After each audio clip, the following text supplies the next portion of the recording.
और इसके बाद अभिक्रियाओं के प्रकार में अगली कौन सी है? द्वितीय विस्थापन वाला कर लिया, विस्थापन कर लिया ना। और द्वितीय विस्थापन में आयनों का आपस में क्या हो?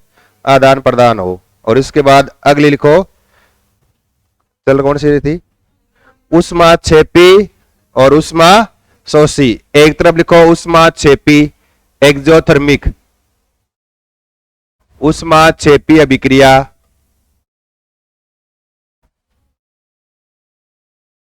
एक्सोथर्मिक, और एक तरफ लिखो ऊष्मा शोषी यानी एंडोथर्मिक।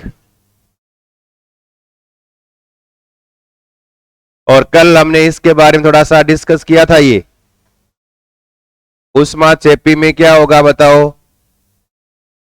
ऊष्मा का उत्सर्जन, अभिक्रिया के दौरान कुछ मात्रा में ऊष्मा बाहर रिलीज होगी या बाहर निकलेगी। और ऊष्मा शोषी में ऊष्मा का क्या होगा? अवशोषण। तो मिश्रण पहले की तुलना में क्या हो जाएगा? ठंडा हो जाएगा। ऊष्मा का अभिक्रिया के अंदर काम में आ जाएगी, उसको यूज में ले लिया जाएगा। फर्स्ट लिखो, पहला पॉइंट लिखो ऊष्माक्षेपी में, पहला पॉइंट। और फर्स्ट लिखो, इसमें अभिक्रिया के दौरान, इसमें अभिक्रिया के दौरान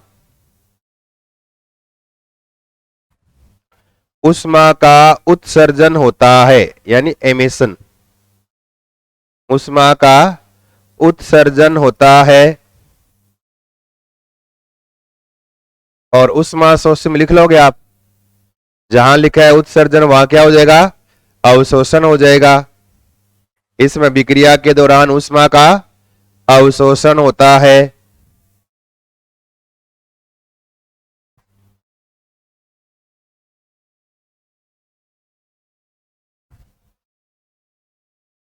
और मिश्रण का ताप ऊष्माक्षेपी में बढ़ जाएगा, ऊष्मा शोषी में मिक्सर का टेम्परेचर क्या हो जाएगा? घट जाएगा। फिर लिखो दूसरा पॉइंट 2 नंबर, ऊष्माक्षेपी में लिखो मिश्रण का ताप पहले की तुलना में अधिक हो जाता है। मिश्रण का ताप पहले की तुलना में अधिक हो जाता है।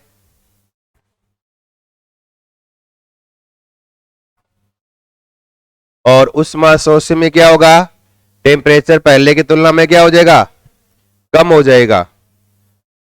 लिख लो, मिश्रण का ताप पहले की तुलना में कम हो जाता है यानी घट जाता है, पहले की तुलना में कम हो जाता है।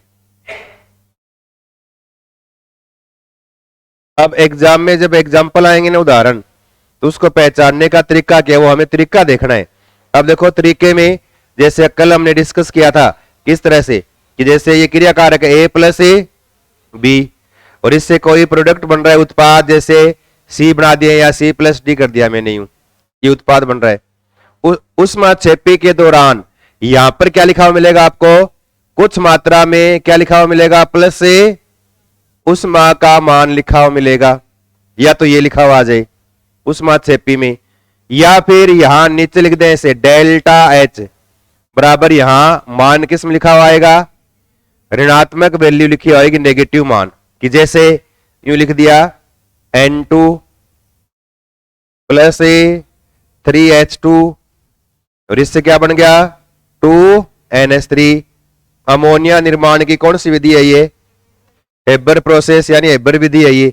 तो यहां पर आपको लिखा हुआ मिलेगा ऐसे प्लस यूं 93.33 किलो जूल पर मोल, इस तरह लिखा हुआ आ जाएगा। या फिर ऐसे लिखा हुआ आएगा ΔH बराबर -93.33 किलो जूल पर मोल, ऐसे लिखा हुआ आ जाए। या तो रिएक्शन के नीचे लिखा हुआ आ जाए ऐसे, या रिएक्शन के आगे प्लस लगा के ऊष्मा लिख दें। इसका मतलब इन दोनों ने रिएक्शन की, करने के बाद ये बनाया, प्लस कुछ मात्रा में क्या निकली बाहर? ऊष्मा यानी एनर्जी बाहर निकली, ऊष्मा निकली, हीट। तो ऊष्मा का जिसमें उत्सर्जन हो वो कौन सी है? ऊष्माक्षेपी अभिक्रिया है। कि जैसे कल हमने किया था कि कली है ना, क्या बोलते हैं इसको? चूना। इसमें आपने क्या मिलाया? पानी मिलाया, और पानी मिलाते ही क्या हो गया? इस तरह से Ca और 2 क्या बन गए? OH, कैल्शियम हाइड्रोक्साइड चूने का पानी बोलते हैं यानी लाइम वाटर, या क्या कहते हैं भुजा हुआ चूना या कैल्शियम हाइड्रोक्साइड, प्लस क्या लिखा होगा यहां उष्मा लिखा हुआ आ जाएगा ऐसे, या डेल्टा एच का मान क्या लिखा हुआ आएगा यहाँ वैल्यू आज लिखी हुई नेगेटिव में। इस प्रकार से लिखा हुआ आ जाए तो वह अभिक्रिया कौन सी होगी, उष्मा छेपी यानी एक्सोथर्मिक रिएक्शन रहेगी। और एंडोथर्मिक होगी ना, उसके अंदर क्या होगा ऐसे A प्लस बी प्लस यहां क्या रहे उष्मा लिखा हुआ मिल जाएगा ऐसे प्लस उष्मा, मतलब इन दोनों को क्रिया करने के लिए आपको उष्मा देनी पड़ेगी। आपने प्लस लगा के उष्मा लिखा, इसका मतलब इसको उष्मा दी है, देने के बाद यहां पर क्या बना C प्लस डी यानी कोई प्रोडक्ट बन गया ये। या फिर अगर उष्मा न लिखे हुआ है तब क्या आएगा, नीचे लिखा हुआ डेल्टा एच बराबर वैल्यू किसमें लिखी आएगी पॉजिटिव यानी धनात्मक मान लिखा हुआ आएगा ऐसे प्लस। तो आगे हम अलग से लिखेंगे एक पॉइंट कि एक्सोथर्मिक रिएक्शन यानी उष्मा क्षेपी अभिक्रियाओं के लिए एंथैल्पी परिवर्तन का मान क्या होता है, ऋणात्मक नेगेटिव होता है, और बहुत बार एग्जाम में पूछते हैं ये। और उष्मा शोष यानी एंडोथर्मिक रिएक्शन के लिए एंथैल्पी परिवर्तन का मान किस में आता है, पॉजिटिव यानी धनात्मक आता है। ये दो पॉइंट अलग से लिखेंगे हम, या जैसे लिख दे यूं N2 प्लस O2 और इससे क्या बन गया 2NO। अब आप चाहो तो यहां लिख दो उष्मा, अगर यहां नहीं लिखा तो यहां क्या हो जाएगा माइनस ए उष्मा,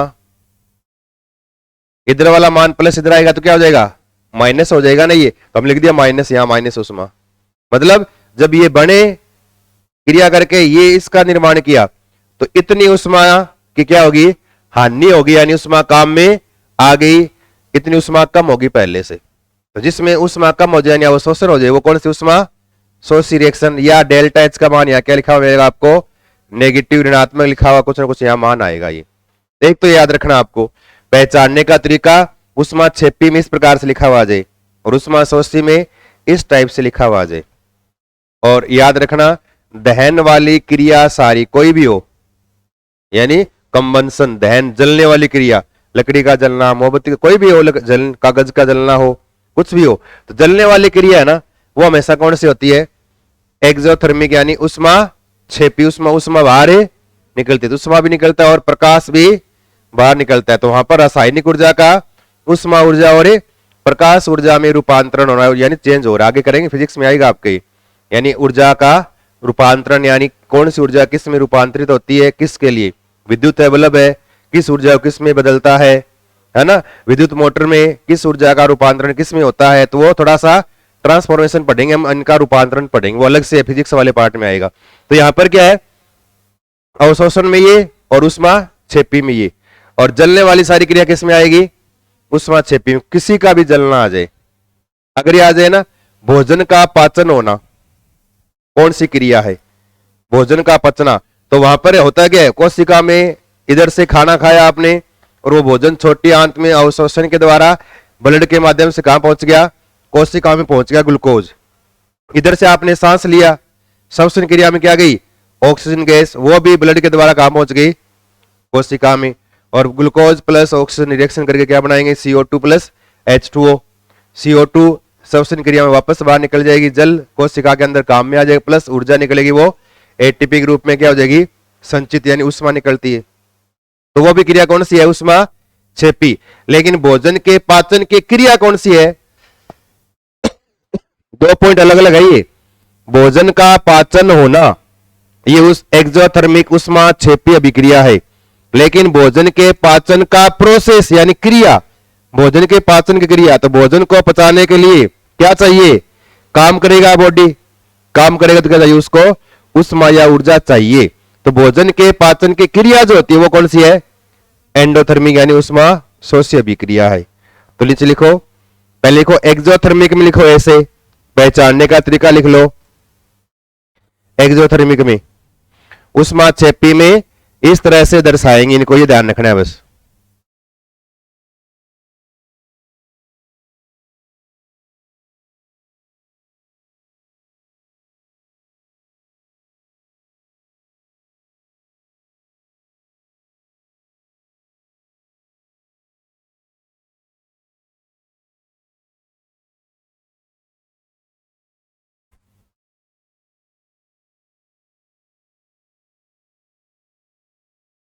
तो एक्सोथर्मिक पहचानने का तरीका, एंडोथर्मिक में पहचानने का ये तरीका आपको याद रखना है।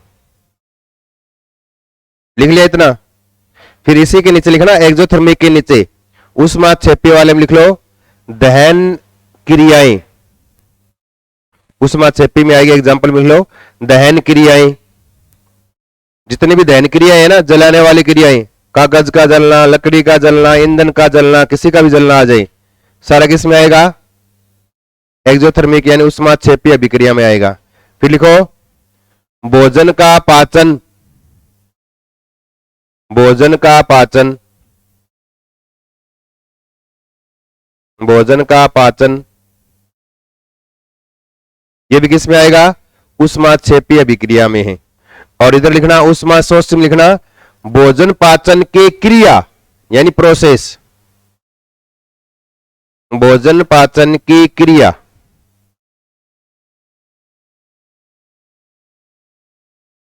भोजन पाचन की क्रिया।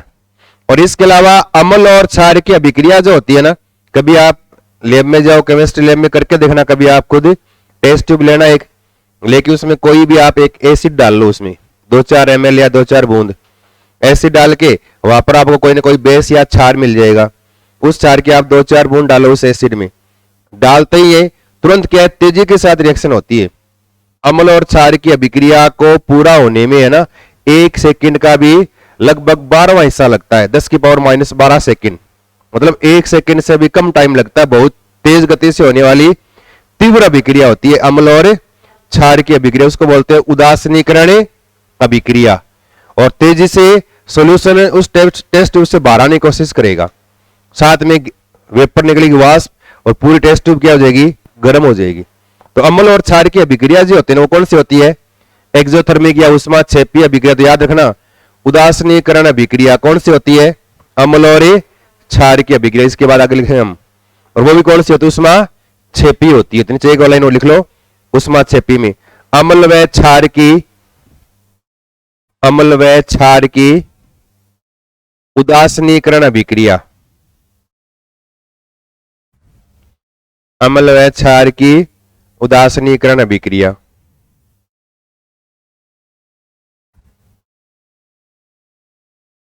और इधर वाले ऊष्माशोषी में जल में चीनी का घुलना भी ऊष्माशोषी है। जल में चीनी का घुलना, या यूं लिख दें जल में नौसादर का घुलना। कौन है नौसादर? ये कौन है? NH4Cl, ammonium chloride. इसमें एक प्रॉपर्टी और है, एक गुण और इसमें, कौन सा? ऊर्ध्वपातन सब्लिमेशन वाली प्रॉपर्टी और भी है। गर्म करने पर ठोस से डायरेक्ट क्या बनेगी? गैस। ठंडा करेंगे डायरेक्ट गैस से क्या बनेगा? ठोस। पीछे लिखा हमने मिश्रण के पृथक्करण की विधियों, वहां हम लिखा है अमोनियम क्लोराइड, जिसमें सब्लिमेट है, ये ऊर्ध्वपातन का गुण पाया जाता है। ये तो है ऊष्माक्षेपी और ऊष्माशोषी में थोड़ा सा आपको ये डिफरेंस याद रखना है। और इस टेबल को नीचे से बंद कर दो, बंद करके फिर नीचे अलग से लिखो एक नोट लगा के पॉइंट, और इस पॉइंट को अंडरलाइन कर लो ऐसे 4-5 बार। हाँ, बहुत इंपॉर्टेंट है ये, नोट लगा के इंपॉर्टेंट लिख लो बस। अब नोट के अंदर भी कुछ लिखना है, नोट नहीं इंपॉर्टेंट, इसके अंदर लिखेंगे वो है, और क्या लिखना है वो लिखो। और इसमें लिखो ऊष्माक्षेपी अभिक्रियाओं के लिए, ऊष्माक्षेपी अभिक्रियाओं के लिए यानी एक्सोथर्मिक ऊष्माक्षेपी अभिक्रियाओं के लिए एंथैल्पी परिवर्तन का मान ऋणात्मक यानी डेल्टा H नेगेटिव, एंथैल्पी परिवर्तन का मान ऋणात्मक व ऊष्माशोष्य अभिक्रियाओं के लिए, व ऊष्माशोष्य अभिक्रियाओं के लिए एंथैल्पी परिवर्तन का मान धनात्मक डेल्टा H पॉजिटिव, एंथैल्पी परिवर्तन का मान धनात्मक होता है।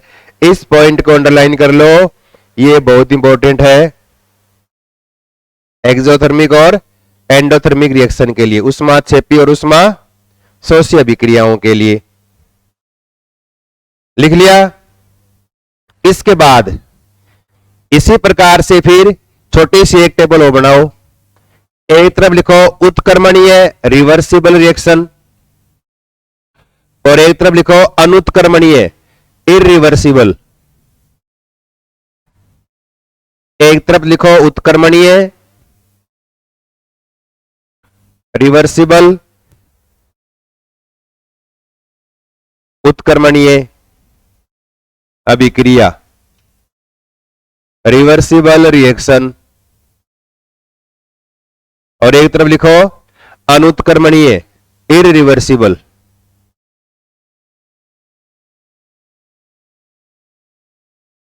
इरिवर्सिबल अनुत्क्रमणीय उत्क्रमणीय और अनुत्क्रमणीय। अब ये आपने नाम बहुत बार सुने कि नहीं सुने? हाँ या ना? हाँ, अब बताओ क्या सुना उत्क्रमणीय में? यू रिएक्टेंट है ना, कोई क्रियाकारक कुछ भी हो, यहां वो क्रिया करेंगे, क्या बनाएंगे? जैसे प्रोडक्ट उत्पाद बना रहे हैं। इसका मतलब इस अभिक्रिया में ऐसा क्या विशेष है जो आपने सुना है? ये दोनों दिशाओं में चलती है, यूं इस तरह से आगे गई, फिर क्या आगे गई। इसका मतलब क्या है? क्रियाकारक से क्या बना है? उत्पाद। वापस बेक आ गई, इसका मतलब वापस उत्पाद चेंज किस में हो रहे हैं? क्रियाकारक। तो ये आगे चलने वाली रिएक्शन है नहीं, ये इसको बोलते हैं आरएफ, फॉरवर्ड रिएक्शन या अग्र अभिक्रिया कहते हैं, आगे चलने वाली। और ये पीछे वाली क्या है? ये पश्च अभिक्रिया या बैकवर्ड रिएक्शन यानी आरबी लिखते हैं, पश्च अभिक्रिया। और अब यहां पर आपको ये पॉइंट एक याद रखना है बस। कौन सा? कि उत्क्रमणीय अभिक्रिया जो है ना, इसका मुख्य एक गुण होता है जो अनुत्क्रमणीय में नहीं होता, और वो क्या है? इनके अंदर इक्विलिब्रियम पाया जाता है, यानी साम्य अवस्था वाला गुण पाया जाता है। क्योंकि प्रारंभ में ए प्लस बी की मात्रा क्या होती है? ज्यादा। ये धीरे धीरे रिएक्शन करेंगे और सी और डी बनना स्टार्ट हो जाएंगे। तो ए की मात्रा धीरे धीरे क्या होती गई? घटती गई, और इसकी मात्रा धीरे धीरे क्या होगी? बढ़ेगी। और एक ऐसी अवस्था आएगी जब दोनों का मान बिल्कुल क्या हो जाएगा? बराबर हो जाएगा। इसका मतलब आपको यूं लगेगा जैसे रिएक्शन क्या होगी? बंद हो गई, कि ए बी से सी डी बनना बंद हो गया, सी डी से ए बी बनना बंद हो गया, क्योंकि दोनों की सांद्रता बिल्कुल क्या होगी? बराबर। दोनों की मात्रा दोनों तरफ क्या होगी? बराबर होगी। लेकिन ये रिएक्शन कभी बंद नहीं होती, इसलिए उत्क्रमणीय अभिक्रिया अनंत समय तक चलती है। क्यों? क्योंकि जितना ए और बी सी डी में चेंज होगा, उतनी सी और डी वापस ए बी बदल जाएगी। इसलिए सांद्रता में यहां कोई परिवर्तन नहीं होता, न ताप में परिवर्तन होता, न अगर गैस या अभिक्रिया तो दाब में परिवर्तन होता। किस दौरान? साम्य अवस्था में। इस तरह से दर्शाएंगे। इसका मतलब साम्य अवस्था पर अगर अभिक्रिया का वेग बराबर क्या होता है? पश्च अभिक्रिया के वेग के बराबर होता है। कब होता है ये? इक्विलिब्रियम पर, यानी साम्य अवस्था पर होता है। लेकिन अनुत्क्रमणीय में क्या है? इस तरह से कोई अभिक्रिया होगी, वो क्या होगी? एक ही दिशा में होगी। ध्यान रखना, अम्ल और क्षार की अभिक्रिया जो होती है ना, यह है तो उष्माक्षेपी। अगर उष्मा के आधार में पूछे कौन सी अभिक्रिया उष्माक्षेपी है, अगर पूछ ले उत्क्रमणीय व अनुत्क्रमणीय कौन सी, तब कौन सी है ये? अनुत्क्रमणीय। वापस रिएक्शन करके अम्ल और क्षार नहीं बनाएगा। अगर बनता तो रोटी सब्जी में नमक काम में नहीं आता। HCl प्लस NaOH डाल के NaCl प्लस H2O बन गया, और उसी नमक को आपने काम में लिया, सब्जी में डाल दिया, पानी के साथ घुला, अम्ल प्लस क्षार बन गया, और घर में गोदम दाढ़, है ना? HCl और NaOH, सब्जी में HCl NaOH बन गए तो सबका स्वास्थ्य है खराब। लेकिन ये क्रिया वापस से नहीं होती। इन उत्पाद से वापस क्रियाकारक का निर्माण नहीं होता है। तो ये कौन सी है? एक दिशा में चलने वाली अभिक्रिया, जो एक दिशा में चलेगी, दोनों दिशाओं में न चले। और ये अभिक्रिया एक निश्चित समय के बाद क्या है? पूरी हो जाती है। जब तक क्रियाकारक रहेंगे तब तक चलती रहेगी। तो शुरू में इसका वेग, रेट ऑफ रिएक्शन, अभिक्रिया का वेग जो होता है ना, वो ज्यादा होता है। क्योंकि अभिक्रिया का वेग जो है ना, कौन सी रिएक्शन ज्यादा होगी, तेज गति से होगी, वो डिपेंड करता है उसके अंदर क्रिया कारक की मात्रा कितनी है। अगर मात्रा कम है तो अभिक्रिया क्या होगी, धीरे से होगी। मात्रा ज्यादा है तो अभिक्रिया तेजी से होगी। छोटा पटाखा धीरे से बजेगा, बड़ा पटाखा हो सुतली बम तो तेज बजेगा। क्यों, उसमें क्रिया कारक की मात्रा क्या है, अलग अलग तो है। छोटा पटाखा बारूद वाली मात्रा कम, बड़े के अंदर क्या है ज्यादा, तो रिएक्शन में पटाखे की आवाज भी क्या होती है ज्यादा। तो यानी अगर इसकी सांद्रता ज्यादा तो अभिक्रिया का वेग भी ज्यादा। धीरे धीरे ये कम होता जाएगा, रेट ऑफ रिएक्शन भी क्या होता जाएगा कम। जब ये खत्म हो जाएगा रिएक्शन भी क्या हो जाएगी बंद। तो एक निश्चित समय के बाद ये रिएक्शन क्या हो जाएगी बंद हो जाएगी। तो एक निश्चित समय के बाद यह अभिक्रिया पूरी हो जाती है, एक दिशा में चलेगी और इसके अंदर किसी प्रकार की कोई साम्य अवस्था वाली कंडीशन नहीं आती। और प्रकृति में होने वाली अधिकांश रिएक्शन जो होती है ना, वो कौन सी होती है, अनुत्क्रमणीय होती है। ये वाली अभिक्रियाएं अधिकतर यही होती है। उत्क्रमणीय अभिक्रियाओं को करवाने के लिए हमें किसी पात्र की आवश्यकता पड़ती है, तो इनको हमें करवाना पड़ता है। ये क्या है, असवतः है, अपने आप नहीं होती। और ये क्या है, स्वतः है, एक बार स्टार्ट कर दिया अपने आप पूरी हो जाएगी। तो प्रकृति में होने वाली अधिकांश अभिक्रिया कौन सी है, अनुत्क्रमणीय होती है।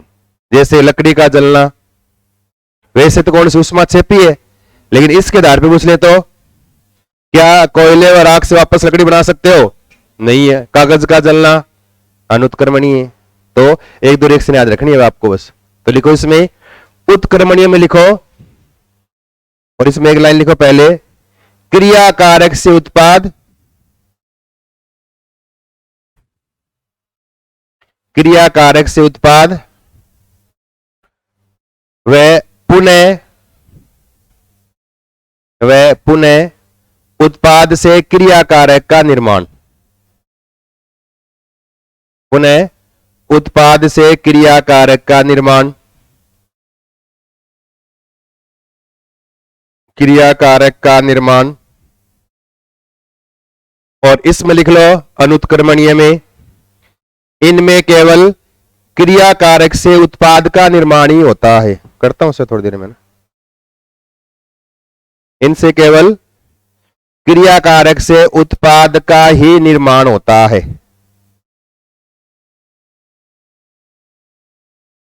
वाइस वर्षा नहीं होती, मतलब उल्टी वापस नहीं होती, केवल एक दिशा में चलेगी। अगला पॉइंट, दोनों दिशाओं में चलती है। और ये क्या है, एक दिशा में, दोनों दिशाओं में, ये एक दिशा में। इसको दर्शाने का तरीका, दोनों तरफ तीर लगाते हैं। इसको दर्शाने का तरीका, एक तरफ तीर लगाते हैं।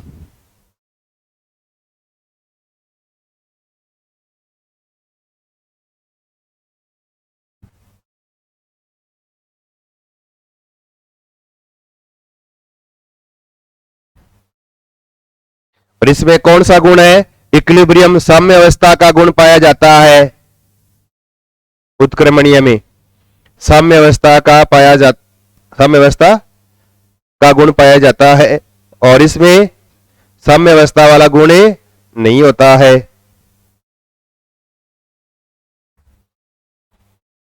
साम्य अवस्था का गुण पाया जाता है, इक्विलिब्रियम इसमें प्रेजेंट है, इसमें इक्विलिब्रियम एब्सेंट है।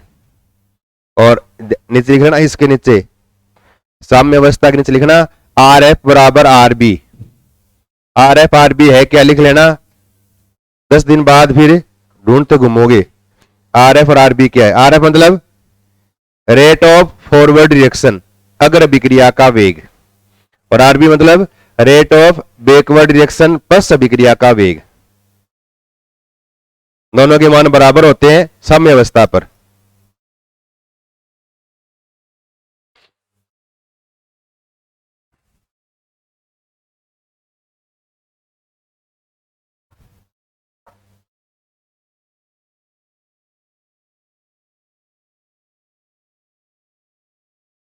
लिख लिया। और नीचे अलग से एक नोट लगा के पॉइंट लिखो, नीचे अलग से, टेबल को छोड़ दो अब, नीचे अलग से एक पॉइंट लगा के लिखो, नोट लगा के लिखना, और लिखो साम्य अवस्था पर, साम्य अवस्था पर यानी इक्विलिब्रियम पर, साम्य अवस्था पर सांद्रता यानी कंसंट्रेशन, साम्य अवस्था पर यानी इक्विलिब्रियम पर, ऑन इक्विलिब्रियम, कंसंट्रेशन कोमा यानी सांद्रता कोमा, दाब यानी प्रेशर, दाब कोमा, ताप कोमा, रंग कोमा, घनत्व डेंसिटी आदि में कोई परिवर्तन नहीं होता। याद रखना ये चेंज नहीं होते, आदि में कोई परिवर्तन नहीं होता।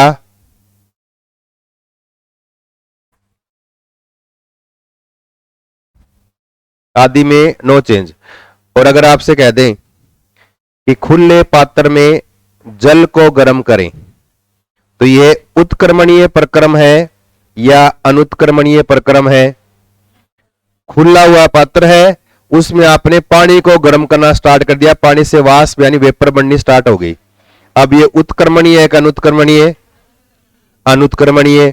गर्म करते जाओगे पानी वाष्प बन के उड़ता जाएगा, धीरे धीरे पानी क्या हो जाएगा, लास्ट में खत्म हो जाएगा।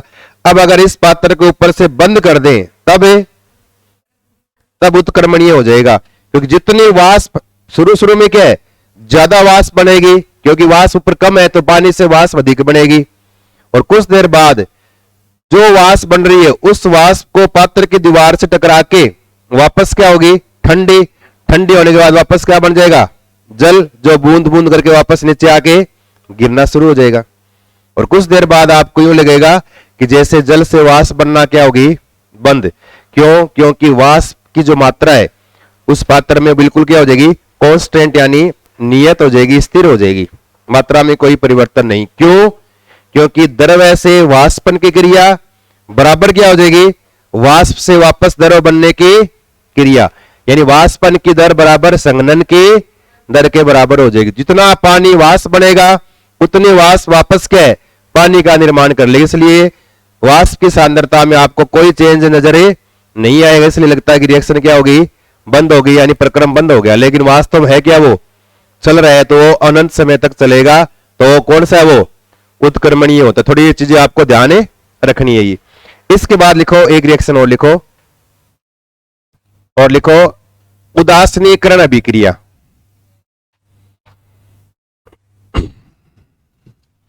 उदासीनीकरण अभिक्रिया,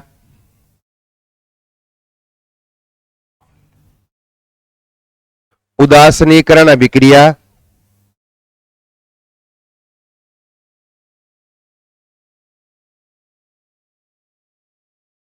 उदासीनीकरण रिएक्शन, न्यूट्रलाइजेशन रिएक्शन किसको बोलते हैं?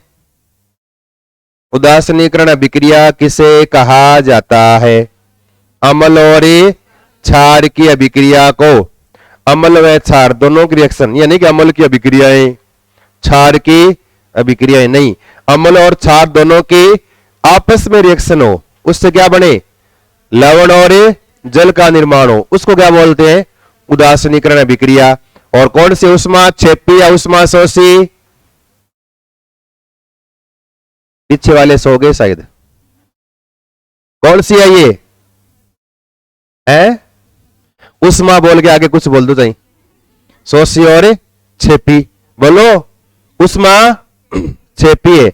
इस अभिक्रिया में कुछ मात्रा में यहां क्या निकलेगी, उष्मा निकलेगी बाहर, और ये बाहर निकलने वाली उष्मा जो है ना, ये इसको बोलते हैं उदासीनीकरण उष्मा, न्यूट्रलाइजेशन हीट, उदासीनीकरण उष्मा। अब देखो याद क्या रखना आपको, यहां एक पॉइंट बहुत इंपॉर्टेंट है, अम्ल और क्षार अगर दोनों प्रबल हो, अब प्रबल कौन कौन से बताया पीछे मैंने, है ना, HCl, H2SO4, HNO3, HClO4, ये 3-4 याद रख लो, आपके काम यहां तक आएंगे।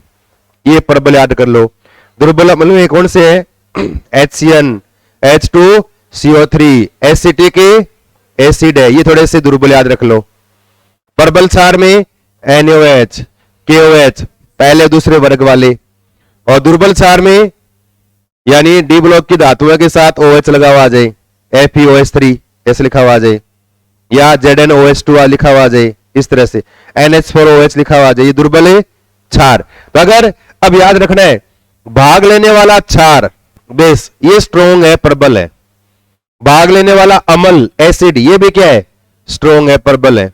उस अवस्था में चाहे ये हो, देखो अगर मैं इसको चेंज कर दूं, लिख दिया KOH, इसको चेंज कर दिया मैंने H2SO4 इस तरह से, और यहां क्या बन गया K2SO4 प्लस H2O, और यहां भी क्या निकलेगी उष्मा, और उस उष्मा का नाम क्या है, यही उदासीनीकरण उष्मा। तो अगर प्रबल अम्ल हो, प्रबल क्षार हो, चाहे कोई भी हो, लेकिन दोनों स्ट्रोंग हो, उस अवस्था में निकलने वाली उष्मा जो है ना, इसका मान हमेशा कांस्टेंट या नियत रहता है, और वो मान याद रखना है।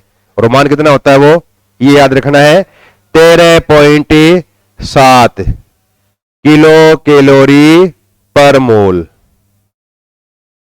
कितना याद रखना है, 13.7 किलो कैलोरी पर मोल, या लिखा हुआ आएगा जूल में। तो 1 किलो कैलोरी बराबर कितना जूल होता है, या 1 कैलोरी बराबर कितना जूल होता है, 1 कैलोरी बराबर कितना जूल। पिछले रीट के अंदर एग्जाम में क्वेश्चन भी आया था ये। सबसे बड़ा लिखना है किलो कैलोरी, उससे छोटा आगे ऊर्जा वाले मात्रक में आएंगे आप फिजिक्स में, कैलोरी, उससे कम फिर नीचे क्या आएगा जूल, उससे कम नीचे क्या आएगा अर्ग, अर्ग वाला। अब किलो कैलोरी जैसे 1 कितना कैलोरी हो गया 1000, और 1 कैलोरी में जूल कितने होते हैं 4.18, और वहां उल्टा आ गया था, 1 जूल में कितने कैलोरी होते हैं, 1/4.18, तो यानी 1 कैलोरी में 4.18 जूल होते हैं, और 1 जूल में कितने अर्ग होते हैं 10 की पावर -7। ये क्या है अर्ग है, ये 1 जूल में सबसे बड़ा किलो कैलोरी, फिर जूल, फिर क्या होता है अर्ग। और ये किलो कैलोरी है, इसको किलो जूल में चेंज करना हो तो इस मान को 4.18 से गुना करना पड़ेगा। तो 13 चौका 52 तो हो गए, फिर 7 चौका 28, ये कितना हो गए 52 और 4 52 और 2 54, 54.8, यानी कितना लगभग ये 54.5 किलो जूल पर मोल, या फिर ये लिखा हुआ जाए कितना, ये लिखा हुआ जाए मान, या फिर ये मान लिखा हुआ जाए। अब यहां ये ध्यान रखना, अब आपको कोई अम्ल और क्षार कोई भी लिख देंगे, लेकिन ध्यान हो प्रबल हो।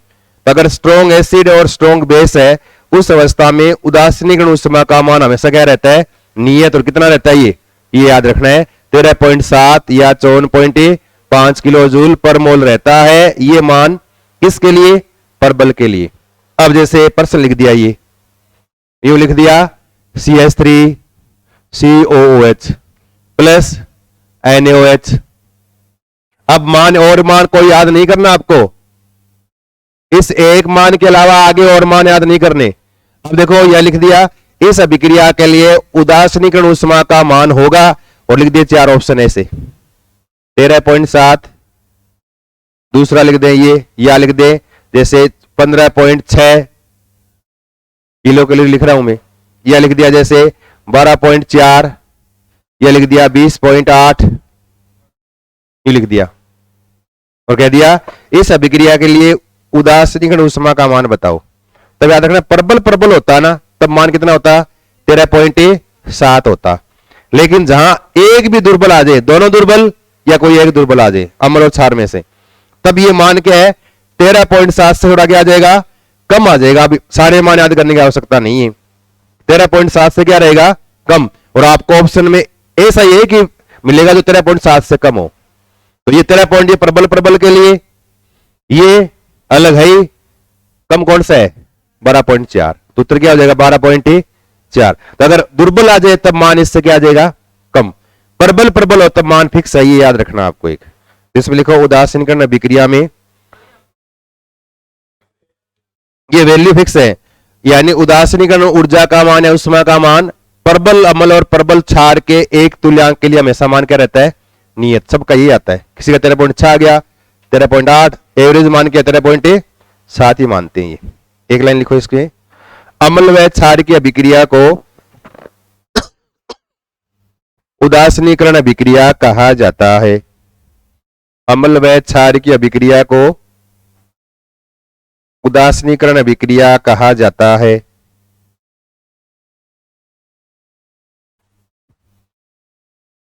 कौन सी अभिक्रिया? ये उष्मा क्षेपी। एक पॉइंट लिख लो, यह उष्मा क्षेपी अभिक्रिया है। यह उष्मा क्षेपी अभिक्रिया है।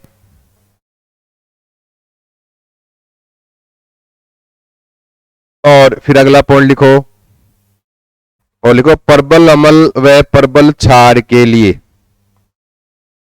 ये अंडरलाइन कर लो जो याद करना है। प्रबल अम्ल व प्रबल क्षार के लिए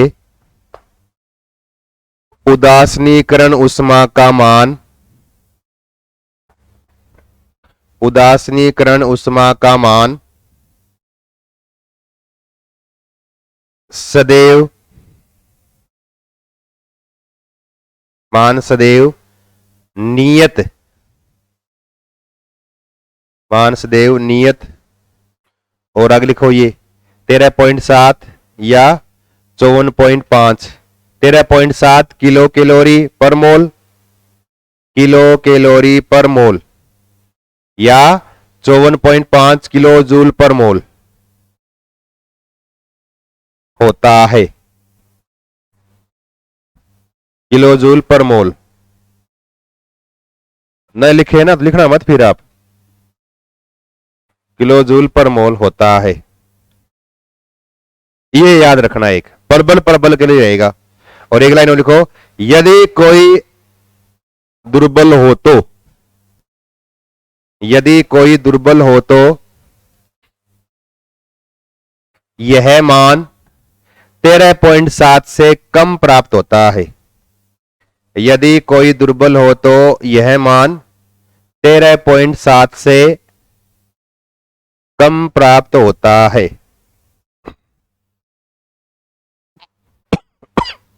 13.7 से कम प्राप्त होता है। लिख लिया ये। फिर लिख लो रिएक्शन, ये दोनों प्रबल प्रबल वाली, यहां माइनस लगा के लिख दे, ये सॉरी, और उधर यहां प्लस लगा लिख दे की बात है। एक तरफ लिखो, आप रखो, याद रखो, दोनों तरफ याद करोगे ना तो भूल जाओगे। निकल रही है तो आगे प्लस, और ले रहा है तो आगे माइनस। इसको उल्टा करेंगे इधर आ जाएगा।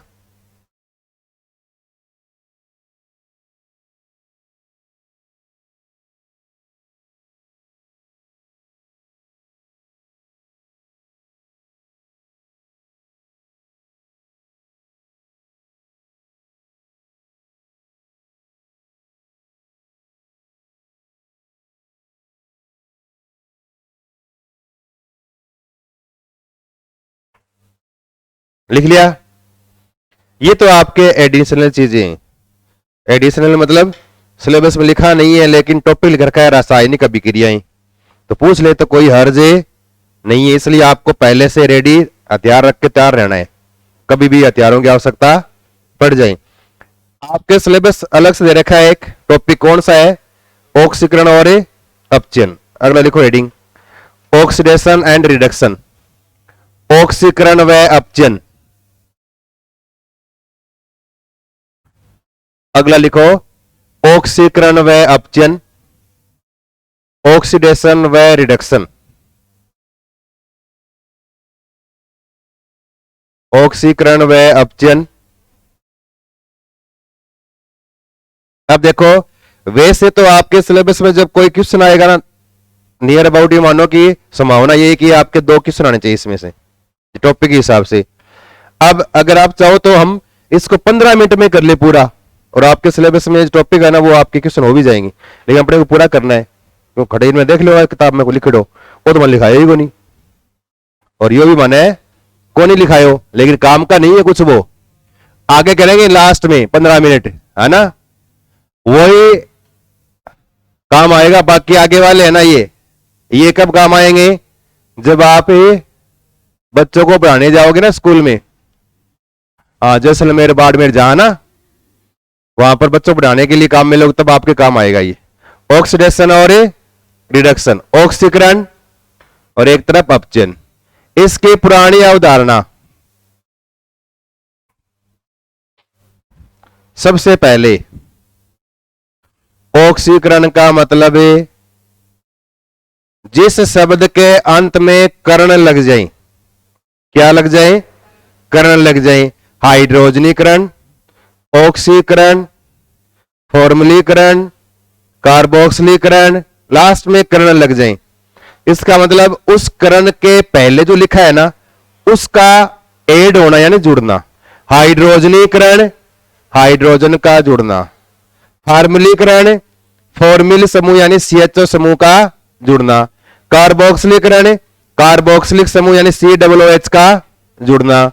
ऑक्सीकरण, ऑक्सीजन का जुड़ना। और ऑक्सीकरण का उल्टा क्या होता है? अपचयन होता है। या अपचयन का उल्टा क्या होता है? ऑक्सीकरण होता है। तो इसको हाइड्रोजनीकरण भी कह सकते हैं। किसको? अपचयन को।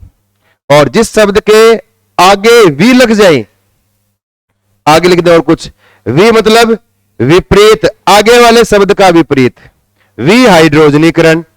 हाइड्रोजनीकरण का विपरीत मतलब हाइड्रोजनीकरण, हाइड्रोजन का जुड़ना, वी हाइड्रोजनीकरण, हाइड्रोजन का बाहर निकलना। इसको आप वी हाइड्रोजनीकरण भी कह सकते हो। तो ऑक्सीकरण है ना, इसका एक नाम। और ऑक्सीकरण, ऑक्सीजन का जुड़ना, या इसको बोलते हैं वी हाइड्रोजनीकरण। ये अपचयन, इसको बोलते हैं हाइड्रोजनीकरण भी कहते हैं। ये है ना, इसका एक नाम और क्या है? हाइड्रोजनेशन, हाइड्रोजनीकरण भी कहते हैं। और इसको क्या बोलते हैं?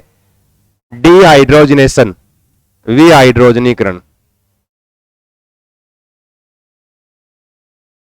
हाइड्रेशन, जल योजन बोलता है। हाइड्रेशन में अलग शब्द होता है। हाइड्रेट मतलब जल से संबंधित है। हाइड्रेशन, जल का जुड़ना। और डिहाइड्रेशन, निर्जलीकरण। बोलते ना आज उल्टी दस्त हो गया, डिहाइड्रेशन हो गया। बोलते ना कई बार उल्टी दस्त हो गया तो डिहाइड्रेशन हो गया, शरीर में जल की कमी होगी, जल बाहर निकल गया। पहला पॉइंट लिखो ऑक्सीकरण में। पहला पॉइंट ऑक्सीजन का जुड़ना। ये पहले प्री तैयारी आपकी, ये ऑक्सीजन का जुड़ना इधर, हाँ, ऑक्सीजन का बाहर निकलना। उल्टा करते चलो, ऑप्शन में लिख लो ऑक्सीजन का बाहर निकलना।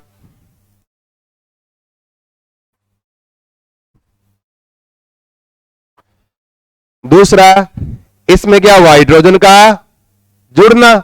इसमें इधर देखो, ऑप्शन में लिख रहा हूं मैं, इधर हाइड्रोजन का जुड़ना, तो इधर हाइड्रोजन का बाहर निकलना। अगला लिख लो, ऑक्सीडेशन में लिखना हाइड्रोजन का बाहर निकलना, और ऑप्शन में लिखो हाइड्रोजन का जुड़ना।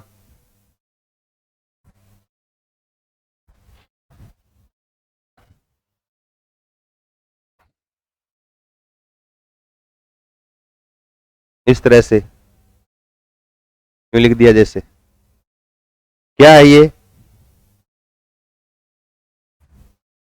एक बार लिख लो, उसके बाद आप आगे को आपको बुला देंगे, भूल जाओ पीछे वाला, है ना, कोई काम नहीं आए फिर। ये ऑक्सीजन जुड़ रहा है ना, तो क्या है, अगर ऐसे निकालोगे ना, जुड़ रहा है, निकल रहा है, कभी आंख इधर कभी इधर, पर्सन होगा ही नहीं इससे तो।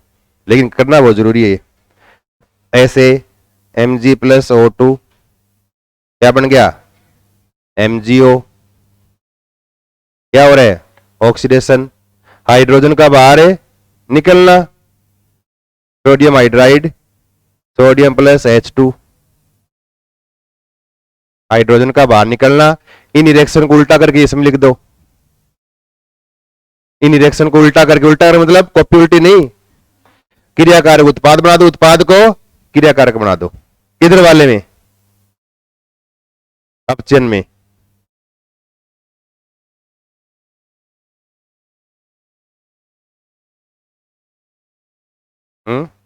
जलाना पड़ेगा ये। सोडियम का ऑक्सीडेशन अपने आप हो जाता है, इसलिए सोडियम है ना, जो क्रियाशीलता पे डिपेंड करता है। ये धातु कौन सी क्रियाशील ज्यादा है?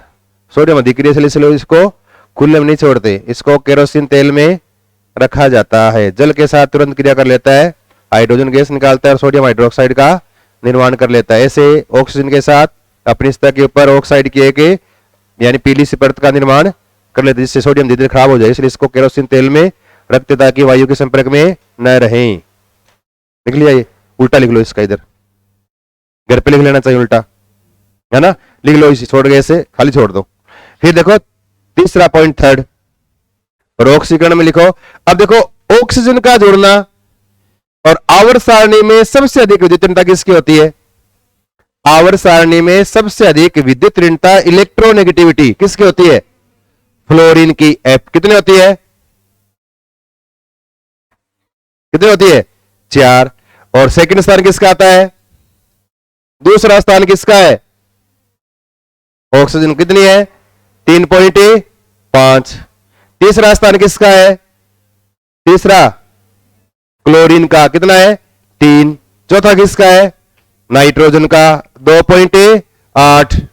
यू फ्लोरीन 4, ऑक्सीजन 3.5, क्लोरीन का 3, और यहां नाइट्रोजन का 2.8, फिर कार्बन का 2.5, हाइड्रोजन का 2.1। थोड़ी याद रखना, ये विद्युत ऋणताएं हैं किसकी? तत्वों की। अब देखो आवर्त सारणी में सबसे अधिक विद्युत ऋणता में दूसरा स्थान है किसका? ऑक्सीजन का। इसका मतलब ओके, अधिक विद्युत ऋणी तत्व है। क्या है? अधिक विद्युत ऋणी तत्व है। इसका मतलब ऑक्सीजन का जुड़ना, इसको आप एक स्टेटमेंट ये बोल सकते हो, अधिक विद्युत ऋणी तत्व का जुड़ना बोल सकते हो। तो एक लाइन और लिखो नीचे, तीसरा, अधिक विद्युत ऋणी तत्व का जुड़ना, हाई इलेक्ट्रोनेगेटिव। अधिक विद्युत ऋणी तत्व का जुड़ना, अधिक विद्युत ऋणी तत्व का जुड़ना।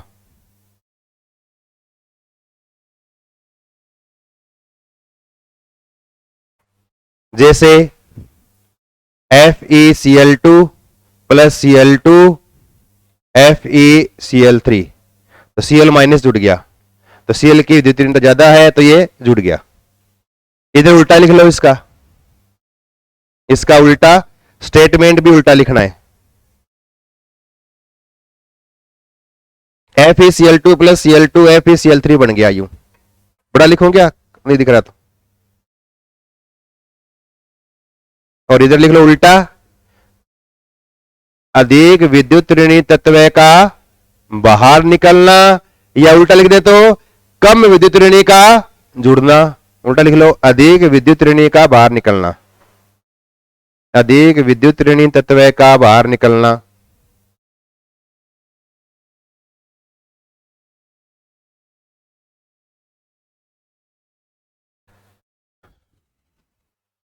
ये तो सामान्य, पुराने टाइम में ऐसे काम में लेते थे ये, ऑक्सीकरण और अपचयन को पहचानने में। एग्जाम में आएगा ना, रिएक्शन लिखी लिखाई आएगी, आपको लिखना कुछ भी नहीं है, ध्यान रखना। आपको सिर्फ उत्तर भी लिखा हुआ आएगा, उसमें उत्तर को पहचानना है कौन सा है। पहचानने के लिए अवतल दर्पण ले जाना साथ में, एक यूं बड़ा करके देख लो कौन सा थोड़ा ज्यादा तलसू मलसू कर रहा है, वही उसका क्या है उत्तर। तो या क्या पहचानने के लिए क्या करेंगे उसको, या तो आपको पूछेंगे ऑक्सीडेशन किसका किस में ऑक्सीकरण हो रहा है, आप लिख देंगे 4 स्टेटमेंट और लिख के रिएक्शन कह देंगे, इसका ऑक्सीकरण हो रहा है, इसका अपचयन हो रहा है, ये ऑक्सीकारक है, ये अपचायक है, लिख देंगे। निम्नलिखित में से कौन सा कथन सही है। फिर आपको रिएक्शन में है ना देख के उसको पहचानना है किसका ऑक्सीडेशन। ऐसे निकालोगे ना फिर आपसे निकलेगा नहीं, और रिएक्शन ऐसी लिखी हुई आएगी जिसमें ओ भी आपको जुड़ता हुआ दिखेगा, कहीं पर आपको ओ बाहर निकलता हुआ दिखेगा, हाइड्रोजन जुड़ता हुआ दिखेगा, हाइड्रोजन बाहर निकलता हुआ दिखेगा। फिर कह दो पानी वाला इधर थोड़ा 1 घूंट पानी पिला। तो ऐसी कंडीशन में क्या करें, फिर आपको ओ और एच जोड़ने निकालने नहीं है, फिर छोड़ दो इस चीजों को। ये तो थोड़ा सा जनरल ऐसे ही शुरू में, कई बार क्या जनरल क्वेश्चन में ऐसे लिख देते हैं, डायरेक्टिव लिख देते हैं कई बार, ऑक्सीकरण के लिए सही कथन नहीं है, ऑक्सीजन का जुड़ना, हाइड्रोजन का बाहर निकलना, ऐसे लिख दें 4, तब भी थोड़ी जानकारी आपको इनकी होनी चाहिए। अब प्रश्न जो आएगा ना वो आएगा ऑक्सीडेशन नंबर के बेस पे, ऑक्सीकरण अंक, रिएक्शन लिखी हुई आएगी, उसमें दिए गए एलिमेंट पर चार्ज निकालना आपको, किस पर कितना प्लस या माइनस है। और उसके लिए फिर हम ऑक्सीडेशन और रिडक्शन की इलेक्ट्रॉनिक कंसेप्ट देखना, हमें इलेक्ट्रॉनिक अवधारणा क्या है, ऑक्सीकरण क्या होता है और अपचन क्या होता है। नीचे बंद करके नीचे अलग से एक लाइन लिखो नोट लगा के, जहां, और याद रखो प्रकृति में दोनों क्रियाएं साथ साथ होती हैं, याद रखना। ये नीचे लिख लो, ये लिखना नहीं है, नीचे लिखो नोट लगा के अलग से पॉइंट लिखो और लिखो ऑक्सीकरण व अपचन क्रियाएं साथ साथ होती है, ऑक्सीकरण व अपचन क्रियाएं साथ साथ होती हैं।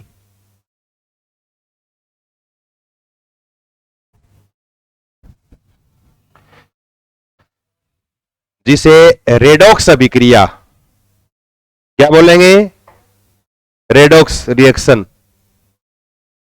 या ऑक्सीकरण अपचन अभिक्रिया कहा जाता है।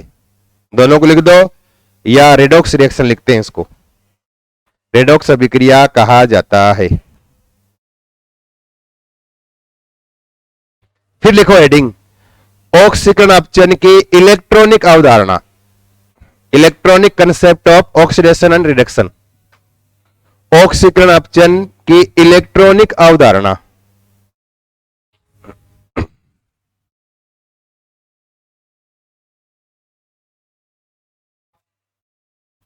यही याद रखनी है बस, पीछे वाले एक दो पॉइंट लिखे हैं ना वो थोड़े से पढ़ लेना, कई बार डायरेक्ट ऊपर से पूछ लेते हैं, तब थोड़े से आपको वो ध्यान रखनी है बस।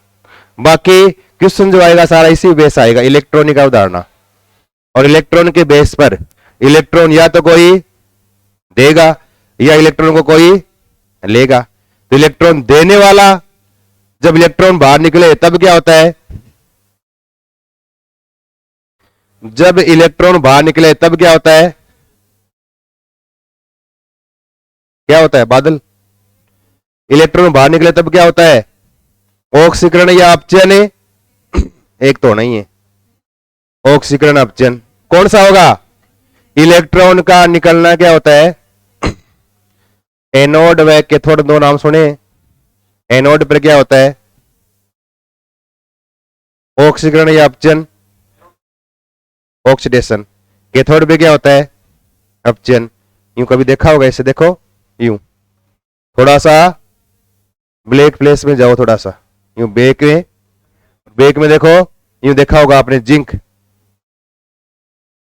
कॉपर, है ना, इस तरह से वोल्ट मीटर यूं लगा दिया था और दोनों को डुबो दिया अलग अलग सॉल्यूशन में, जिंक सल्फेट में और कॉपर सल्फेट में डुबो दिया था, डुबाया नहीं डुबाया, कहां डुबाया था, क्या था ये, क्या था ये, जब जहां दो इलेक्ट्रॉन लग जाए क्या बन जाएगा, सेल, सेल बन जाएगा। और ये कौन सा सेल था, जिंक कॉपर वाला, डेनियल सेल, पढ़ा 11वीं बारी में डेनियल सेल।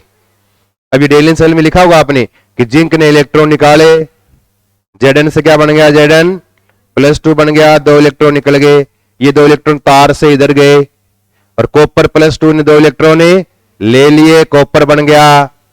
और इलेक्ट्रॉन के प्रवाह के विपरीत क्या बहती है, विद्युत धारा, सेल वाले में पढ़ेंगे आगे बाद में अपन, धारा बहती है उसको विद्युत धारा बोलते हैं। और जिंक वाला इलेक्ट्रोड एनोड के रूप में काम करता है, कॉपर वाला इलेक्ट्रोड कैथोड के रूप में काम करता है। बताओ, ये एनोड है, ये कैथोड है। इलेक्ट्रॉन का निकलना, इलेक्ट्रॉन निकल रहे हैं, दो इलेक्ट्रॉन निकले, है ना, ऐसे, तो दो इलेक्ट्रॉन का निकलना, और यहां दो इलेक्ट्रॉन का लेना, तो दो नहीं है, कितने हो सकते हैं। तो इलेक्ट्रॉन का निकलना क्या होता है, ऑक्सीकरण, और इलेक्ट्रॉन लेना क्या होता है, अपचन। ये पॉइंट याद रखो, बस एक लिख लो, ये जल्दी से भूल जाओगे। लिखो, इलेक्ट्रॉन का त्यागना ऑक्सीकरण, इलेक्ट्रॉन का त्यागना ऑक्सीकरण, व इलेक्ट्रॉन का ग्रहण करना अपचन। इलेक्ट्रॉन का त्यागना ऑक्सीकरण व इलेक्ट्रॉन का ग्रहण करना अपचन। हाँ देखें 5 6 जब तक। हाँ, इलेक्ट्रॉन का त्यागना ऑक्सीकरण व इलेक्ट्रॉन का ग्रहण करना क्या है, अपचन, ये याद रखो। अब देखो इलेक्ट्रॉन बाहर निकलेगा अगर किसी में से, यूं है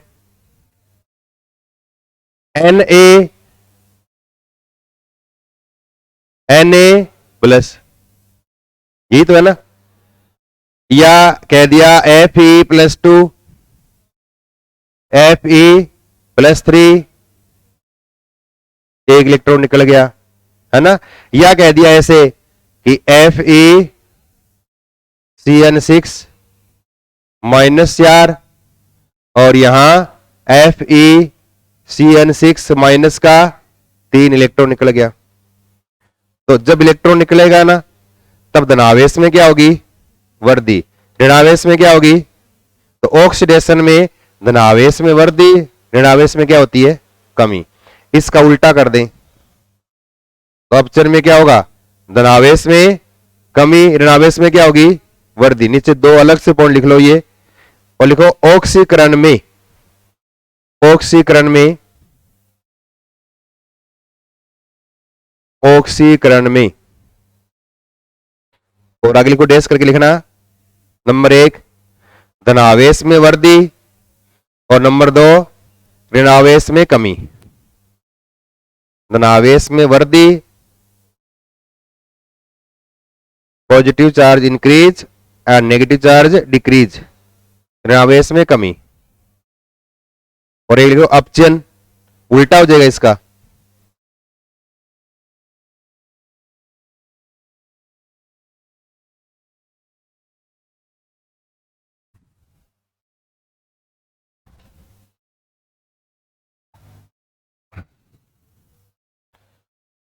सीधा लिखा हुआ है ना ऐसे, ये क्रिया है, इलेक्ट्रॉन निकल रहा है ना, तो ऑक्सीकरण डायरेक्ट ऐसे। अब इनमें साथ में अपचन नहीं हो रहा, ये सिंगल इलेक्ट्रोड वाली रिएक्शन होती है, जहां पर दोनों साथ क्रिया नहीं होती, एक क्रिया होती है बस।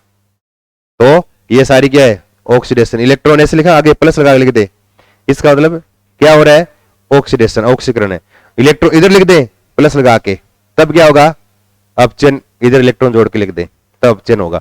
अब देखो, अब प्लस और माइनस का पता लगाने के लिए क्या करें, तो अगला लिखो हेडिंग, एक ऑक्सीकरण अंक, छोटा सा ऑक्सीडेशन नंबर, ऑक्सीडेशन नंबर या ऑक्सीकरण अंक।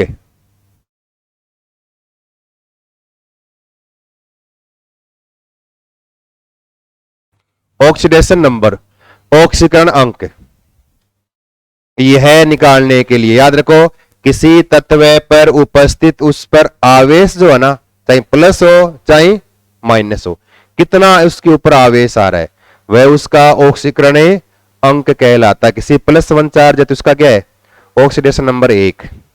किसी पर अगर -2 तो ऑक्सीडेशन नंबर 2, माइनस प्लस नहीं लगाएंगे, फिर सिर्फ नंबर 1 2 3 ऐसे 4 5 6 7 जो भी है।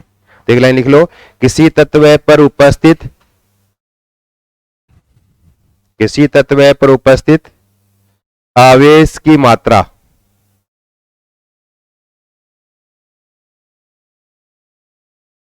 या धनावेश या ऋणावेश की मात्रा, यानी आवेश लिख लो, आवेश की मात्रा।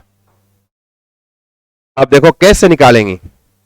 अब इसको निकालने के लिए ना मेन 5-4 पॉइंट आपको याद रखने हैं। एक तो ये आवर्त सारणी का पहला वर्ग, पहला कौन सा है, क्षारीय धातुएं, एल्कली मेटल, और पहला वर्ग कौन सा है, हैलीना। ऐसे लिख दो, नहीं तो आपके ऐसे याद हो जाएगा फिर ये, है ना। एक बार रुको, इसको लिख दें ऐसे, सही है। तो यूं है लीना के रूबी सजी फिरे, रूबी फैशन में आ गई। FR की आवश्यकता है नहीं हमें, रेडियो एक्टिव है, आएगा भी नहीं। इन सब के लिए सब पे चार्ज क्या लिखना आपको, कहीं पर भी दिख जाए ना, सब पे क्या मानना है, +1 मानना है। फिर सेकंड वर्ग आ जाए ना यूं, यहां से बेटा मांगे कन्या सुंदर, बाप रोए क्यों राजी, बाप राजी, ठीक है ना। फायदा है पीछे वालों के लिए। तो इस सब पे चार्ज क्या आएगा, सब पे चार्ज क्या आएगा, +2। इन सब पे आपको +2 मानना है, एक पॉइंट याद रखना है, ठीक है ना। फिर दूसरा पॉइंट ये, अगर कोई अणु लिखा हुआ आ जाए, जैसे H2 लिखा हुआ आ गया रिएक्शन में, H2 प्लस O2 H2O, अब आपको प्लस माइनस निकालना है, तो अगर रिएक्शन में अणु लिखा हुआ है H2, कोई भी N2, ऐसे एग्जांपल लिख रहा हूं मैं तो Cl2, ऐसे कोई भी हो, कोई भी एग्जांपल लिखा हुआ जाए O3, इस तरह से, तो अणु लिखा हुआ आ जाए ना, अब CO2 नहीं, ध्यान रखना, CO2 काम का नहीं है। जहां पर ऐसे अणु जिनमें जुड़े हुए दोनों परमाणु बिल्कुल क्या हो, सेम हो, या दो से अधिक परमाणु क्या हो, सेम, जुड़ने वाले सभी परमाणु समान हो, ऐसा आ जाए S8 S6 फास्फोरस P4, कई बार पूछा गया P4, फास्फोरस किस अवस्था में पाया जाता है, या फास्फोरस का संकेत P4 ऐसे लिख देते हैं, क्या है P4 के रूप में, सल्फर S8 और SA6 के रूप में होता है, मेन S6 है। तो ये अगर ये लिखा हुआ है ना, जहां जुड़ने वाले सभी परमाणु समान हो, उन सब के लिए क्या मानना, आपको जीरो मानना, याद रखना, ये H2 लिखा गया इसका मतलब जीरो है। अब ऐसे करना, H और H2 हो गए प्लस एक, वो किसी अन्य के साथ जुड़ जाए ना वो H, तब +1 होगा इसका, अकेले रहे जुड़े रहे ऐसे, तब सबके लिए क्या रहेगा, जीरो रहेगा। फिर तीसरा पॉइंट याद रखना, ये फ्लोरीन क्लोरीन, इसको भी लिख देता हूं ऐसे, फिर कल बाहर आई आंटी आत्मा, एक ही बात है, ये चार याद कर लो, है ना, सब पे चार्ज क्या होता है, -1, सब पे चार्ज क्या रहेगा, -1 रहेगा। फिर एक ये याद कर लो, ओ हमेशा क्या रहेगा, -2 मानना है, नाइट्रोजन को हमेशा -3 मानना है। और फिर पांचवा पॉइंट, अगर दो एलिमेंट जुड़ रहे हैं, अब आवश्यक नहीं कि ओ हमेशा -2 रहेगा, अगर जुड़ने वाले दो हो ना, जिसकी विद्युत ऋणता ज्यादा है ना, उस पे हमेशा नेगेटिव चार्ज आएंगे, जितना आना चाहिए वो आ जाएगा। जैसे लिख जाए OF2 लिख दिया, जैसे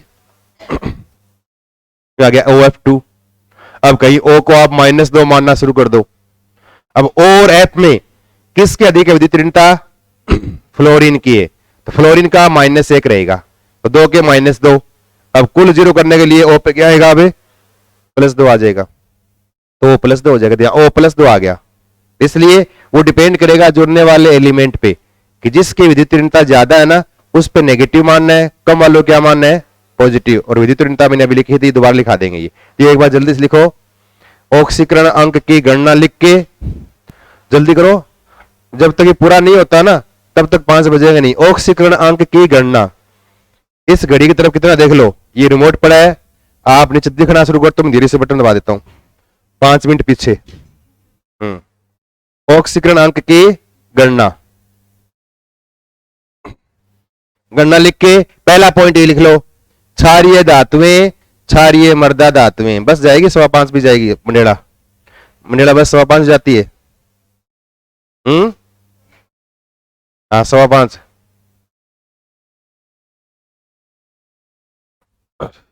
और ये दोनों, ये लिख लो पहला पॉइंट। दूसरा ये क्या है, समद्विवीय परमाणुवीय अणु है, ये समद्विवीय परमाणुवीय, द्विवीय या त्रिय जो भी है,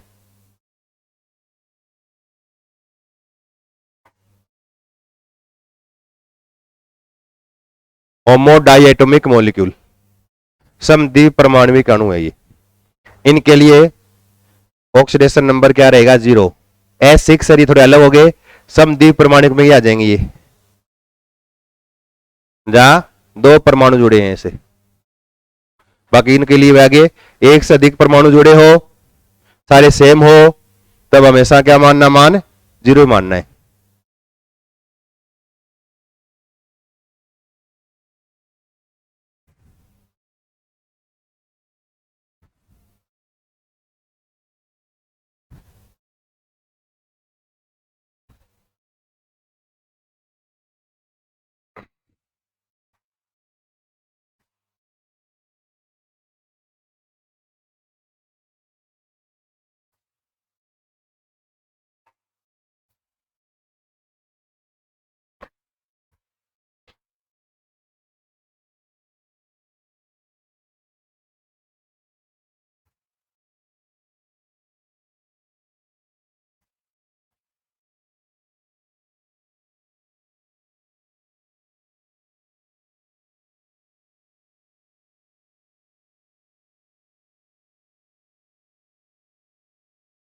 लिख लिया के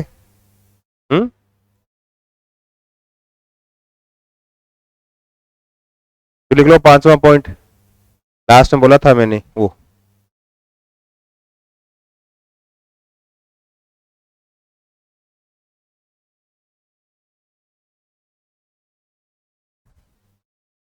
हम्म 5वां क्या लिखोगे?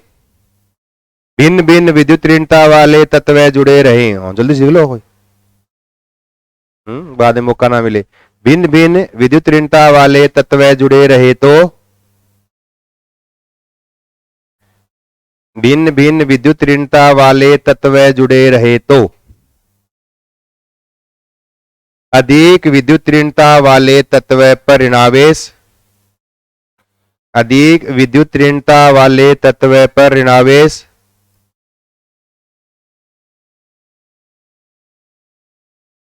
व कम विद्युत ऋणता वाले तत्व पर, व कम विद्युत ऋणता वाले तत्व पर धनावेश उपस्थित होता है।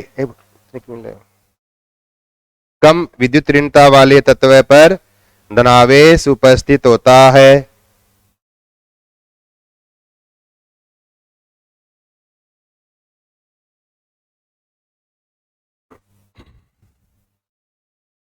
कम विद्युत ऋणता वाले तत्व पर धनावेश उपस्थित होता है। लिख लिया। और पूरा जो अणु है ना, उस अणु, पूरे अणु के अंदर अगर वो न्यूट्रल उदासीन है, जैसे लिख दे H2O, सबसे सिंपल यूं, इसका मतलब इस पे कोई चार्ज नहीं है, यहां कुछ लिखा हुआ नहीं, सब जीरो है। इसका अर्थ क्या हो गया? इसमें जितना माइनस चार्ज उतना क्या है? प्लस। ये अभी उदासीन, उदासीन कब होगा? प्लस माइनस क्या रहे? बराबर रहे। तो इसमें प्लस और माइनस आवेश बिल्कुल क्या रहते हैं? बराबर। और अगर ऊपर कुछ लिखा हुआ आ जाए कि जैसे ये लिखा ना मैंने FeCna6 माइनस का जैसे लिख दिया 4, इसका मतलब इन सब की टोटलिंग करने के बाद कितना आवेश क्या है?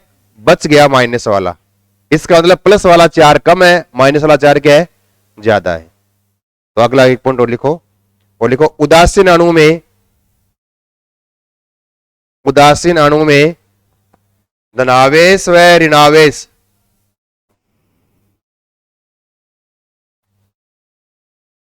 धनावेश व ऋणावेश दोनों का मान, दोनों का मान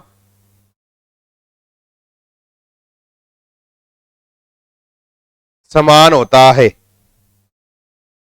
समान होता है। अर्थात, अर्थात कुल ऑक्सीकरण अंक का मान, अर्थात कुल ऑक्सीकरण अंक का मान क्या आएगा? शून्य प्राप्त होता है। प्लस माइनस बराबर हो जाएंगे तो टोटल क्या हो जाएगा? शून्य प्राप्त होता है। और जब गणना करेंगे ना, तब याद रखना है ऊपर लिखे हुए आवेश को लास्ट में बराबर लगा के आगे लिखते हैं। जैसे इसका निकालेंगे ना, तो इन सब का, जैसे Fe का निकालना, x मान लिया, Cn का माइनस का 6 बराबर ऊपर वाला आगे माइनस का 4 ऐसे, तो ऊपर वाले मान को हमेशा बराबर लगा के आगे माइनस में लिखेंगे या प्लस में, जो भी आए आगे लिख देंगे। यहां एक लाइन में लिखो, लिखो किसी अणु या आयन पर, किसी अणु या आयन पर उपस्थित आवेश को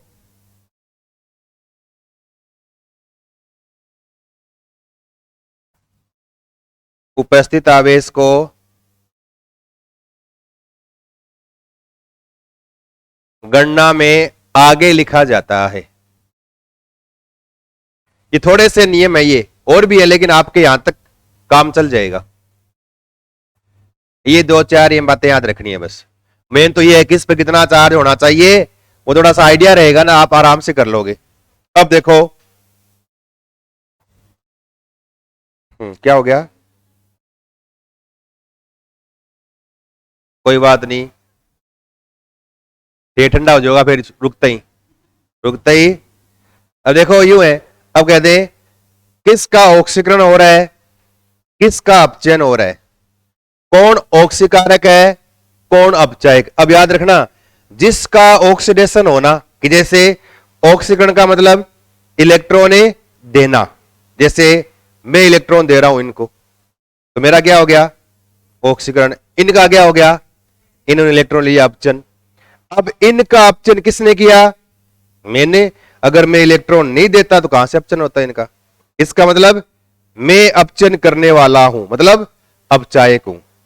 और अगर ये इलेक्ट्रॉन नहीं लेते तो मैं क्यों देता। इसका मतलब मेरा ऑक्सीकरण किसने किया, इन्होंने किया।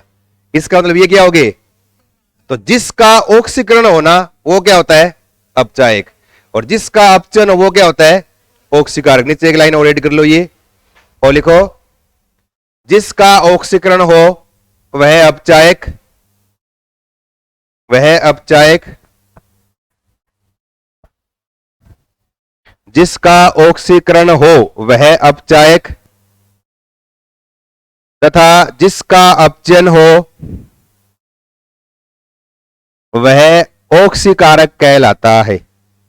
यानी रेड्यूसिंग एजेंट और ऑक्सीडाइजिंग एजेंट, जिसका अपचयन हो वह ऑक्सीकारक कहलाता है, यानी ऑक्सीडाइजिंग एजेंट ऑक्सीकारक कहलाता है। अब देखो ये आ जाए, किसका ऑक्सीकरण हो रहा है किसका अपचयन, इसको भूल जाओ, पीछे वाला याद करो। उससे एक बताओ किसका ऑक्सीकरण हो रहा है किसका अपचयन हो रहा है। अब आपने कहा H2 का जोड़ना, O2 का जोड़ना, यहां तो सब कुछ मिल गया।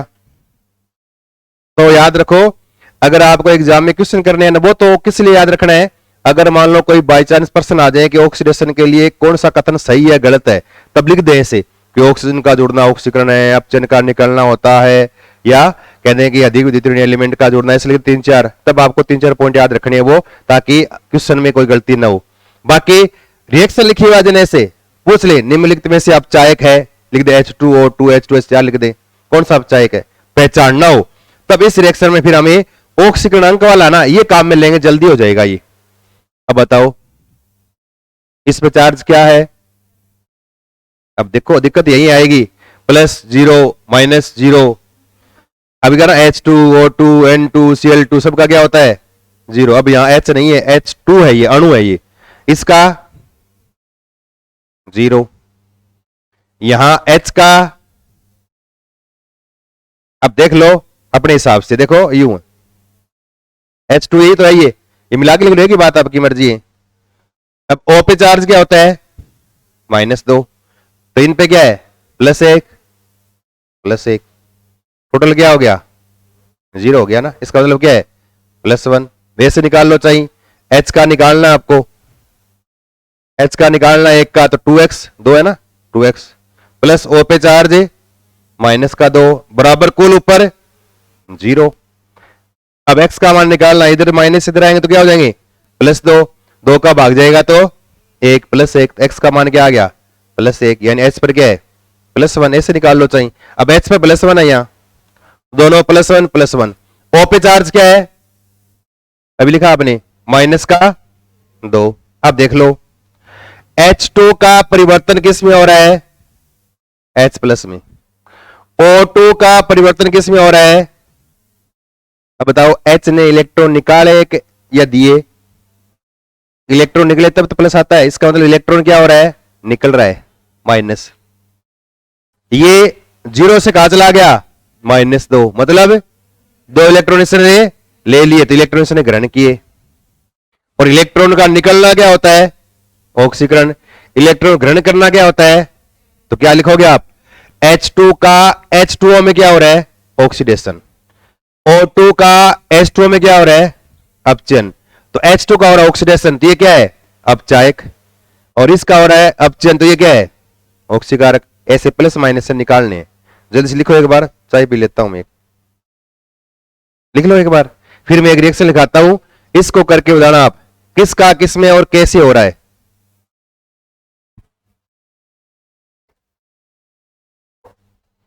एक और लिखता हूं, फिर कल आप थोड़े 1-2 क्वेश्चन देख के आना, फिर अपन इसमें थोड़े से एग्जाम्पल और करेंगे, है ना। SnCl2 plus FeCl3 SnCl4 plus FeCl2,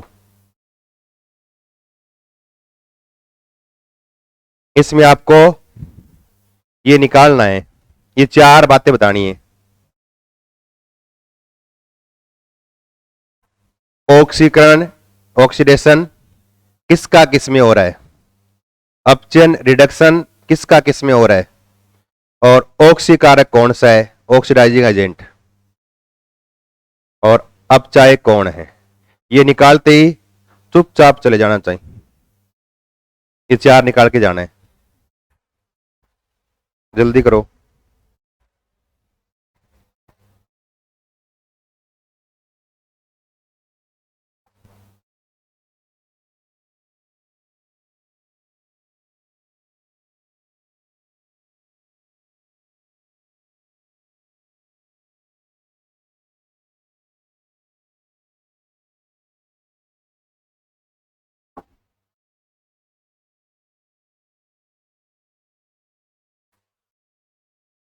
अब टिन पर एपी लिखाया नहीं मैंने, लेकिन सीएल पर लिखाया है, सीएल से निकाल लो।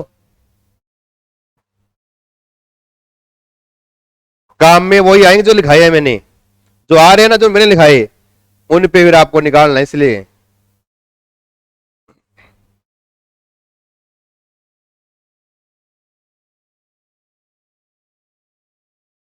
जल्दी करो, टाइम हो गया बस का।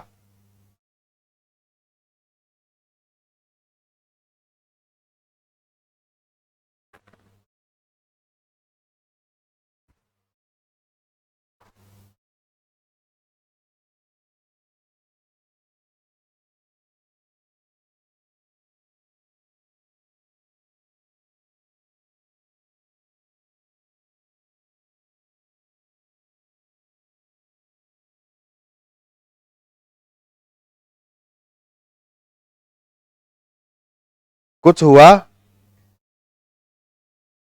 हम्म, कर लिया। हाँ, और बाकी कुछ करोगे तभी होगा, कोशिश करो। अब देखो एक बताता हूं, एक फिर आगे वाले कर लेना।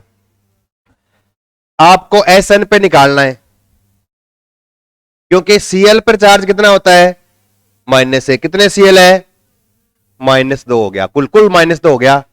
इसका मतलब टिन पे चार्ज क्या आएगा, अब टिन पे निकालना है, वैसे कर लो, x + 2 - के बराबर 0, उधर जाएंगे +2, तो यहां पर क्या आएगा, तो टिन पर क्या है, +2 तो है, लिखना तो कॉपी में ये।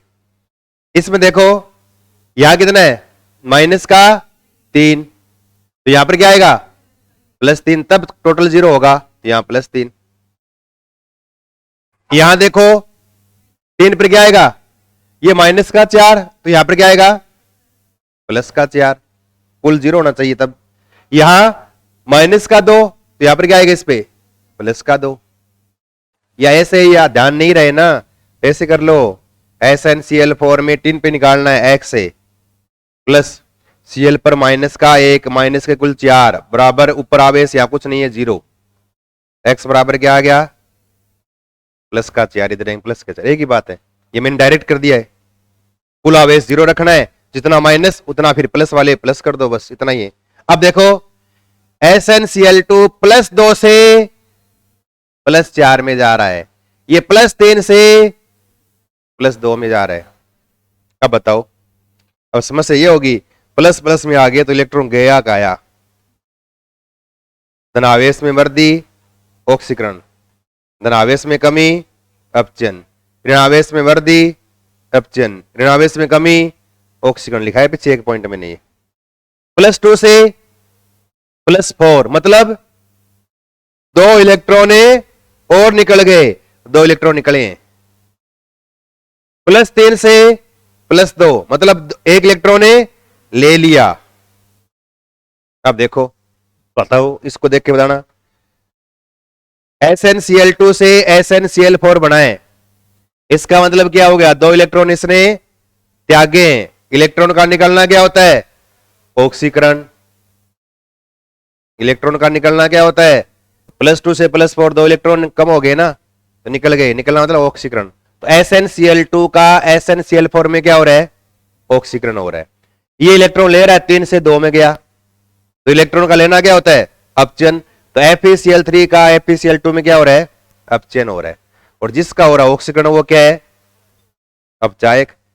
तो ऑक्सीकरण और अपचायक दोनों एक ही तो है, कौन है, SnCl2, और अपचायक ये अपचयन है, और ऑक्सीकारक कौन है, FeCl3 है। पहले ये थ्योरी वाला पार्ट कल है ना, ढंग से आराम से दिमाग ठंडा करके ये थोड़े से याद करके आना, पीछे वाले ऑक्सीडेशन नंबर किसकी कितनी है। कल थोड़े से हम है ना और एग्जांपल करेंगे 5-10 है ना, जब तक आपको निकालना न आ जाए, क्योंकि एग्जाम में 2% 100% आएंगे इसमें से, इसलिए ये आना जरूरी है, और आए ना आए, ठीक है ना। उसके बाद फिर नया टॉपिक स्टार्ट करेंगे।